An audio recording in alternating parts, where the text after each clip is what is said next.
ମାଙ୍କଡ଼ କୁକୁରର ଦୋସ୍ତି ଏମିତି ଦୃଶ୍ୟ ଖୁବ୍ କମ୍ ଦେଖିବାକୁ ମିଳେ। ଆଉ ଦୁଇ ଶତ୍ରୁ ଯେତେବେଳେ ମିତ୍ର ହୋଇଯାଆନ୍ତି ଏମିତି ଚର୍ଚ୍ଚା ହେବାଟା ତ ସ୍ୱାଭାବିକ କଥା।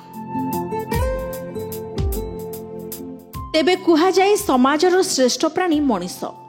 ହେଲେ ମଣିଷ ମଧ୍ୟରେ ଏବେ ଆଉ ରହୁନାହିଁ ମଣିଷପଣିଆ କି ଭଲ ପାଇବା।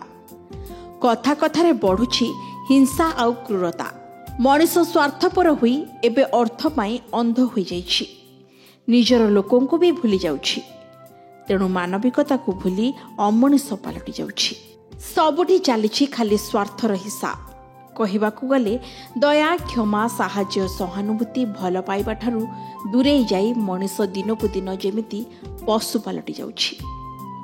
ଆଉ ଏପଟେ ଯେଉଁ ପଶୁ ଦିନେ ପରସ୍ପରକୁ ଦେଖିଲେ ଆକ୍ରମଣ ଓ ପ୍ରତି ଆକ୍ରମଣ ହୋଇପଡ଼ିଥାନ୍ତି, କିନ୍ତୁ ସେ ସମୟ ଆଜି ପରିବର୍ତ୍ତନ ହୋଇଯାଇଛି। ସେହି ପଶୁମାନଙ୍କ ମଧ୍ୟରେ ଗଢ଼ି ଉଠିଛି ଭଲ ପାଇବା, ଯାହାର ଜ୍ୱଳନ୍ତ ଉଦାହରଣ ଦେଖିବାକୁ ମିଳିଛି ସୋର ଷ୍ଟେସନରେ।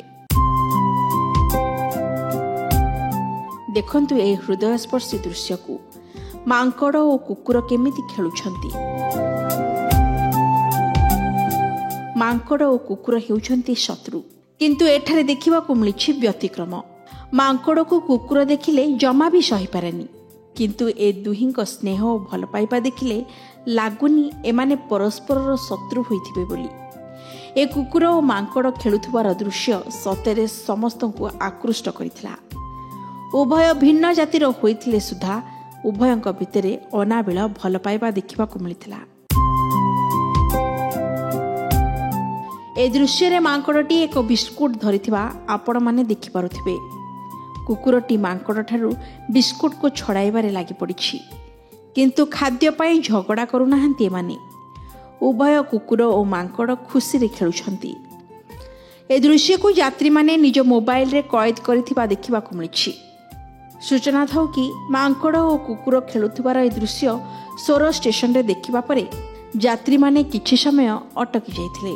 ଲୋକମାନେ ନିଜ ନିଜ ଗନ୍ତବ୍ୟସ୍ଥଳକୁ ଯିବା ପାଇଁ ଅପେକ୍ଷା କରିଥିବା ସମୟରେ ସୋର ଷ୍ଟେସନର ପ୍ଲାଟଫର୍ମ ନମ୍ବର 1ରେ ଏହି ମାଙ୍କଡ଼ ଓ କୁକୁର ଖେଳୁଥିଲେ।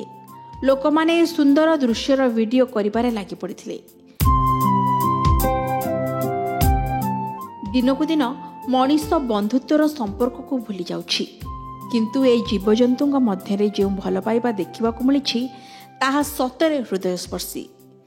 ଆଜିର ଏ ମଣିଷ ପଶୁମାନଙ୍କ ଠାରୁ ଭଲ ପାଇବା ଶିଖିବା ଦରକାର। ସୋରରୁ କୈଳାଶ ଚନ୍ଦ୍ର ଦାସଙ୍କ ରିପୋର୍ଟ, କେ ନ୍ୟୁଜ୍ ଓଡ଼ିଶା।